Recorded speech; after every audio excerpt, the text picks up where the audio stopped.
All right, I'm going to start with Amanda. Um, Yay, Amanda. Okay, that was not scripted. This is because I'm didn't write anything out for this. I will introduce Amanda as someone that we know from Tompkins County Progressives because she and Stephanie are both members and active with us. She's also been active in the DSA here locally for a while. We've got a bunch of DSA people in the audience too, and a table in the back. And so I knew of her, and I knew that she was right on all the issues for a long time. And when she came forward and said, I'm going to run against Tom O'Mara, I'm like, oh, well, God, we have to support her because that message is so important. But oh my God, this district is so red. Oh, I feel so bad for her because she's going to get it right across the face. So it was with trepidation that I encouraged her to go forward. And I sort of was not quite sure what was going to happen with the primary because she was running against a more establishment person, a millionaire. But a nice millionaire. He had a good platform. There was nothing. He wasn't like a Trump person. He was a great guy. So it was a little bit, kind of like this when the results came in from the primary because I knew she was on a shoestring budget. There was not really. I couldn't help her very much because I was busy with Cynthia and Jamani and Zephyr. So I was just hoping that she, didn't get too brokenhearted over the results from the primary. Well, she won by 65%.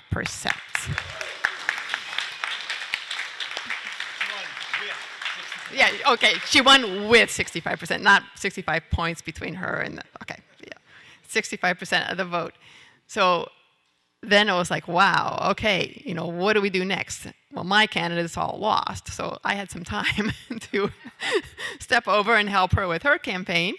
And now, I really think she has a shot at this because somehow she's able to bring those ideas that we all love from the Bernie years and DSA and all that stuff, and somehow she's packaging it in a way that seems to be working in this red district. So I want her to tell more about that, and then we can sort of tie, because I hear all these ideas about Burlington. I'm like, how could we sell that to our red district? That's the selling of it is after that, if everybody agrees that we're going to do this, then you just make it get done. But it's the selling. So let's hear from Amanda. We're going to start with a video made by our own Stephen Carpinetta. Yeah.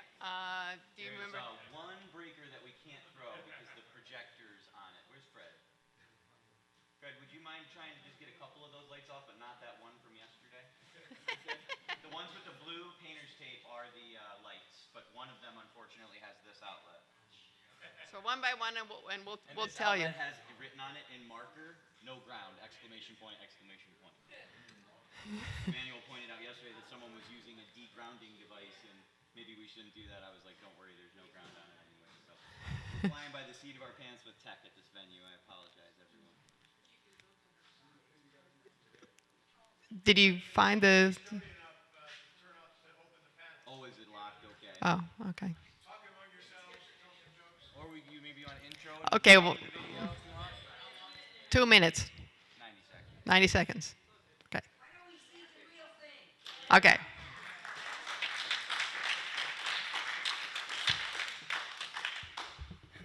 Microphones have taken some getting used to. I'm used to only having 3 minutes at public comment periods. I think it's really important to begin by acknowledging that we're on the tribal land of the Haudenosaunee people. These were the folks that Sullivan and his army slaughtered after the Revolutionary War, and my ancestors began settling this area. So I think it's really important that we acknowledge that. Welcome to Ithaca. You're at the southern end of Cayuga Lake. I was born and raised 7 miles that way, and you always orient yourself to the lake. So north is that way, all right? So it's good to know where you are. Very important, particularly as you head into the Finger Lakes in the southern tier. My great-grandmother grew up a couple blocks that way, back when a working person could afford to live in downtown Ithaca. She and her second husband bought a house on South Cuga Street. It's the only house with off-street parking. My guess is it would go for over $400,000 today if it were still in the family. It's currently being rented to 4 or 5 people. Times are really changing here in these parts. Let's see. My narrative. Today, public speaking in front of an audience of friendlies, I think it's really important to tell you a little bit about myself. My father died when I was 13. I'm wearing his tie. My grandfather died when I was 19. I'm wearing his cufflinks. My second mother, my other mother, she passed away on August 10th. I'm wearing her socks. All right. They're rainbow. I love them. My sweater was bought secondhand. So were the pants. The only thing I really bought new were the Chucks, but I don't have $50 to replace them, so it's kind of fun running for office on a budget. And what I think is really important in my run is that it's like so many people in this district. We're all living on a budget. And as somebody who is of lower means, I recognize how much expertise there is in everybody's experience. We have, up until April, I was waiting tables at the state diner, right? It was a lot of fun. It was also really challenging at times. And because I'm in friendly territory, I'll share with you, I really wanted to unionize my workplace, right? But I recognized that it would be easier to run for this office than do that in the current political environment that we live in. I kind of got into this race on a dare or a suggestion. And I was like, I wonder what that would take. Our DSA had just formed an electoral committee, and I took the idea to them, saying, my friend suggested I should run because the person who ran this race last time isn't going to do it. I think I'm going to do it. And everybody was like, okay. We had no idea what this would look like. No idea. But I had the love and support of my partner, Stephanie. I had a couple of very dedicated volunteers. Jason, Mario's not here, is he? David, the chair of our chapter, really stepped up. Marshall, sitting next to him. Mona. These are the people who believed in me from the beginning. Teresa in the front row. And we were going to plant some seeds of hope and hopefully start harvesting some seeds that had been planted by Ian Golden, who had literally run for office in the 23rd Congressional District. And windows and doors were beginning to open. People were open to this idea of real candidates. People will find out, ultimately, I bet, that I have a DWI, that I had a messy divorce. But these are obstacles we have to overcome if we want more real people in office. How many people of privilege can afford a lawyer, right? They don't have these records to speak of because they can buy their way out of it. And that's a huge problem, and it's something we need to start talking about. There aren't very many really affected people in this room because I know this community deeply. And I think that that's something we also need to acknowledge. How can we get more people, more experience in this room? Because that's only going to benefit all of us. Let's see. There's a couple other little things I want to talk to you about. I honestly really enjoy questions more than anything. So if anybody has a question, please raise your hand. But my mother handed me this coloring book on the primary day, and it's called your Senate coloring book. It's really kind of clever. It says a senator can be a lawyer or a teacher or a farmer or maybe a business person, maybe. But it doesn't say diner waitress, and it doesn't say anybody else who lives in New York and wants to run for office. And I think that that's a really important hurdle for us to cross as a community, because people are ready for change. I think I'm tired of bipartisan politics that's been something I've really embraced in this race. You know, well, oh, are you a Democrat? I try to break down the process. It's pretty near impossible to run as an independent candidate. And the fact of the matter is, I think incumbents need to be challenged on both sides of the aisle because they're all contributing to a problem. And that's the lack of representation for the people who actually live in their districts. So I gave my shout out to DSA. I think the one thing I do want to highlight is political freedom versus economic freedom, right? And this is an issue that speaks across party lines. Most people don't have enough money to afford them personal choice. I see this firsthand at the food pantry, where if folks had money, they would be going to the grocery store and buying these items for themselves. You know, they can't choose where they live because they can't afford to live where they might like. They can't afford the car to live further out.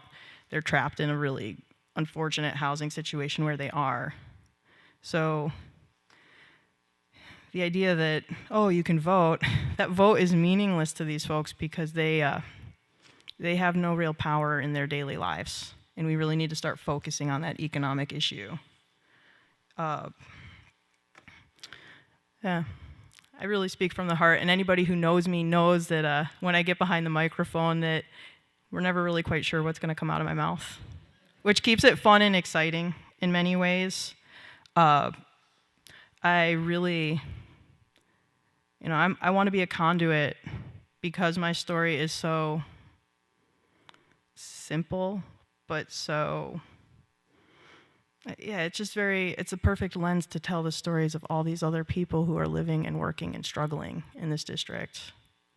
And I think that if we start at the ground with our farmers, with our food, with making sure that food, healthcare, and housing are the priorities moving forward, making sure that we're meeting the basic needs of our children, I think there's some real potential, and these issues are absolutely speaking to people. Everybody's ready for electoral reform, both sides of the aisle. Easier access to the ballot, easier access to vote. You know, these aren't difficult conversations to have. You just have to realize that we have more in common than we don't. We have to stop, we really need to stop dumping on Trump. We really need to start focusing on what we want. We really need to start focusing on a future that has room for everyone, because people will come along. And yeah, thanks for giving me a few minutes. Like, I'm happy to take some questions. I'm happy to cut for lunch. I really want to sit down on a panel with Bruce and Brendan, because I feel like we can bring a lot of issues to light. Yeah, so we're winging it. What do you think, Steve, Emily? Yeah.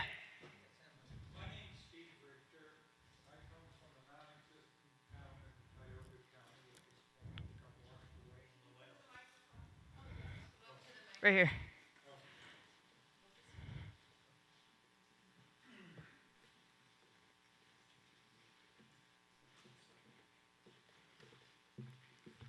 My name's Steve Richter. I come from Barton, New York. Barton got washed away, but we live out in the woods there.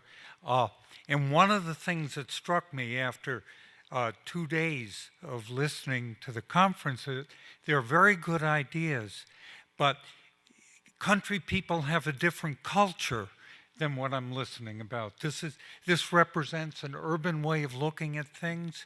I think the needs are very similar, although the way to address those needs may be quite different. And I think a great deal of power would be gained by a progressive movement that could unite the needs of the country people and the city people, would be, that could understand the culture of the country people and speak to them as well as the city people. Because, this is a poor area and the needs are pretty common. And yet they're, on issues like gun control or something, you get a very different take with country people than you do with city people. Neither one are evil, but they are different cultures in a much greater way than people tend to recognize. And I would love to see the progressive movement have leaders who could somehow begin to bring in the rural people in a movement that would address both of their needs. Sure. I have an idea on where that starts. It's recognizing where our food comes from. I can't hear you. Oh, we have to recognize where our food comes from. Because those city people, most of them aren't growing their own food. And the more food we can produce up here, the better off we're all going to be. So there's plenty of ways to bridge these gaps. You want to repair the subway? Well, there's a high-speed rail car company in the 58th district that would love to produce those rail cars. Like, there's ways to bridge these gaps. You just have to learn how to speak their language. Yes, It's yeah, not- that's my point. It's a different language, and yet the needs are similar, although the way of getting there may be different. I mean, the country, you know, you'll have people who farm and can also do carpentry work or something like that, but they can't afford unemployment insurance and the things that would be demanded of an urban kind of organization. Let me call on Bruce here. Thanks, Steve.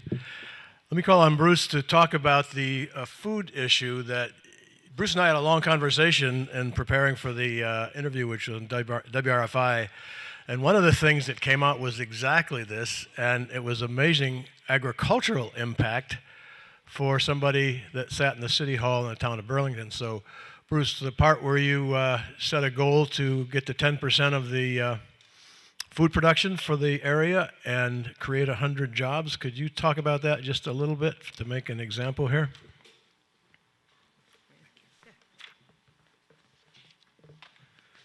In 1984, 1984, we created a long-term strategic economic plan, which we followed for 3 decades. We updated the plan 4 different times. In 1993, we updated it, and we had 17 focus group discussions and sub-reports. One of them was on food policy. And we brought people from the community, a business leader, someone who ran the hospital food program, and members of the community.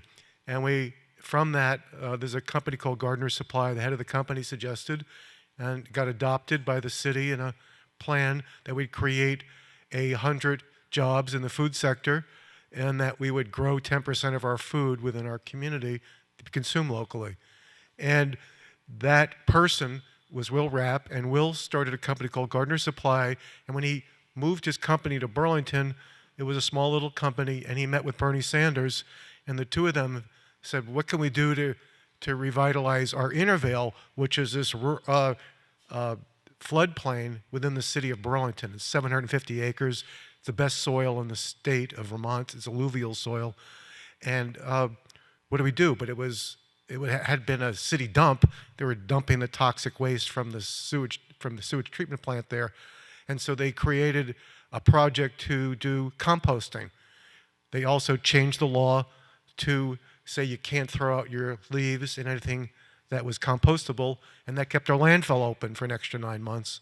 And then they will help create this called the organization called the Intervale Center, which became an organization to promote urban farming within our community and created an incubator farm program. The city provided some funding for irrigation, tractors, and training, and sold the land for $1, 200 acres the city owned, and they created an incubator farm program and started training around all of that. And Burlington became a training ground for new farmers. More farms were started in Burlington than the rest of the rural state of Vermont. And those farms started populating what had been old farms that had gone out of business and spreading out those farms throughout the state. That we created in our strategic economic plan in that year an idea I came up with, a Sustainable Jobs Fund, which was a statewide incubator fund for skunk works and economic development. They Will had this idea to create a farm-to-plate strategy, which we ran through the Vermont Businesses for Social Responsibility.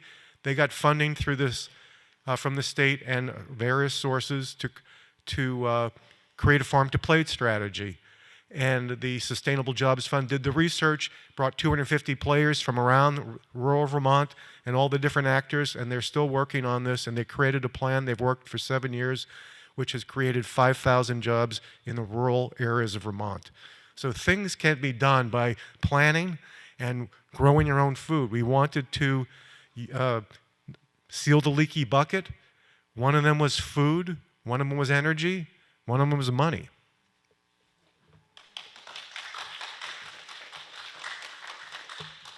There's a lot that I really want to talk to you about, Bruce, because there's a former state farm that's associated with a penitentiary that's going to be transferred from the state of New York to the village of Horseheads, and they're looking at what they might be doing with it. And I keep telling them, talk to the people who live here, find out what they want to do with it. Because imagine if it were like a free public orchard with a community garden or whatever, but there's tons of opportunity right there. And there's opportunities across this district for all kinds of sustainable development, which I think is pretty awesome. Just today on Twitter, the mayor was touting, oh, we've created, it's like 4.9% job growth or something in Ithaca or Tompkins County. But what people don't highlight is the fact that we have one of the highest rates of underemployment in New York State. So, you know, great, all these new service jobs that pay pretty low wages, that's the jobs that are here. You know, it's not like you can afford that $1,200 or $1,500 studio apartment that's going up. So, you know, what is truly sustainable? So like we're just challenging ideas and asking questions. People can fill in the blanks. A lot of this is empowering people to just think for themselves again. And that's one thing I really love about campaigning is it's an opportunity to educate people and help them recognize their own power. You know, people are like, how can I get involved? Do you know anybody who lives in the 58th district? Do you know anybody who lives in Penn Yan? Do you know anybody who lives in Corning? Can you call them up and just ask them if they've heard about my campaign? Could you send them an email? It's putting it right back on their responsibility. You know, that's the responsibility is just as much theirs as it is mine. I'm gonna keep showing up. You know, are you gonna keep showing up with me? You have a question or? I do. Last night, while I was waiting to speak with you, someone was outlining your campaign for me. Truly amazing story. You referenced food pantries earlier in your remarks, and I understand you actually utilize food pantries. Yeah. So my question's real easy. Could your campaign use some money? Well, Okay, folks, I'm going to take you back to when Christine Pellegrino was a candidate and the tremendous support that we provided there that day really uplifted her campaign. So I have my checkbook here. Would everybody who brought their checkbook please take it out? If you didn't bring your checkbook, dig in your pocket and get some cash out. There. We got a little thing called AgBlue. I'm about to give you a link. Since Mike is channeling me, He is. everybody, are you on ActBlue? we are. Oh, Yeah.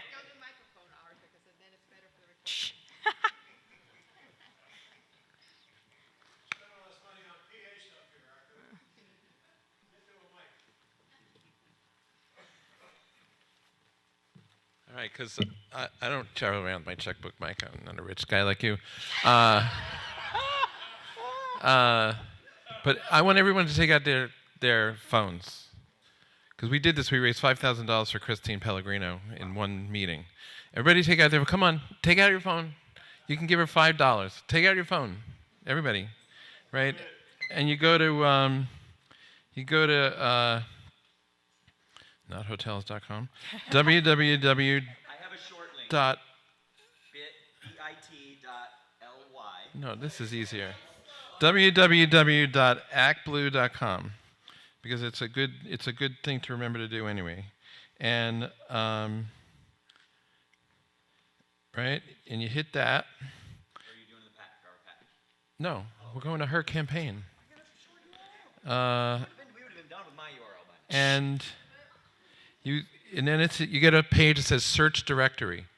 So what do you call it in Act Blue? Well, it's Amanda Kirchgessner. So if you put in Amanda, I bet you it comes up with her. Yes. Right? You hit Amanda.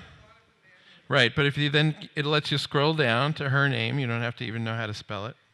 The Right? last You name starts click with her K. name, and Yeah. and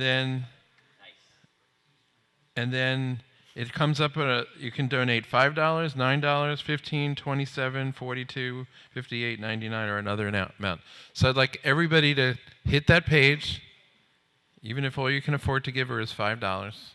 I'll take Right? $3. Like that's helps. And Every little bit helps. hit a donation, and if you don't have if you aren't on Act Blue before, it'll ask you to give credit card information, which more people carry that around, Mike, than checkbooks, and let's hit that, and later in the meeting we'll announce how much we raised. Okay, thank you. And if you are active on social media, please share that you donated. That helps. It does help. Act Blue asks you at the end often, do you want to share this? Always share that because it'll encourage other folks to donate as well. Good morning and thank you. My name is Nestor Medina. I'm here from New York City, actually. I'm part of a chapter called Progressive Action of Lower Manhattan. I am deeply moved by your story, and congratulations also on your win. Thank you. You have a lot of support here today. I want to speak about the housing situation that you alluded to before. In New York City, we have a housing crisis, right? And the housing crisis, we can describe it in many ways. We have affordability issues. We have rezoning issues that are evicting people and pushing people away or out. We have repair issues and buildings in deplorable conditions. We have lack of affordable housing. So we have all these lotteries happening, and people cannot afford to live in those places. So in the context of this city, This district. this district, Yeah. could you share with us what is your vision as far as the situation, the conditions, the Sure. affordability issues that you're having here, that working class people are having here, and how do you want to change that? I wish that were a simple question. I think it begins with acknowledging that climate change is happening, and we're going to see a mass migration in my lifetime. That's absolutely going to happen. And where we are is one of the most desirable places on the planet to be living because we have fresh water, we have farmland, and we have some of the most creative people that I've had the pleasure of meeting. So, you know, I've met people across this district who feel like they're being gentrified out of their country towns. You know, Hector, it's on the wine trail, it's a tourist destination, but, you know, there's a lot of outside interests in the area, which is pricing people out. Generational residents of rural, upstate towns are being pushed out. Public housing is the solution. It's in planned development. And the builders do love that I talk about, like, we're gonna have to build for a lot of people. And we have to be very thoughtful and mindful about communities as we do this, because change is often painful. So making sure that there's a tremendous amount of community involvement in the development that's going to happen. But most people understand that making sure that the school bus driver can afford to live in the community, making sure that our teachers can afford to live in their school districts, that's a big issue right now. You know, just keep putting a human face on it. I think that's really, really, really important. You know, the gas station clerk, what's really sustainable is this idea that he or she can walk to work. You know, wealth, unfettered capitalism, people with a lot of money don't seem to understand that somebody has to wash those dishes after they've eaten that meal. They don't understand that the person who cooked their food deserves the same basics as they do. So just trying to help educate wealthier folks in the district about their responsibility, I think is really important. West Elmira is one of the wealthiest points in this district. And it's really kind of interesting because the city of Elmira is on the verge of bankruptcy. There's tons of vacant housing. There's a lot of opportunity in my mind. It's like, well, why aren't we creating programs that pay people to learn how to renovate housing, pay them enough so they can afford to buy some of it? There's a concept. But I try to remind those folks in West Elmira, you don't want to be sitting in the most comfortable neighborhood when your city is burning. You know, people with pitchforks are still a very real threat. And you have a social responsibility to your neighbors to make sure that their basic needs are met. And my platform is very simple: food, healthcare, housing. You need to make sure that those 3 basic needs are met. Yes, public education.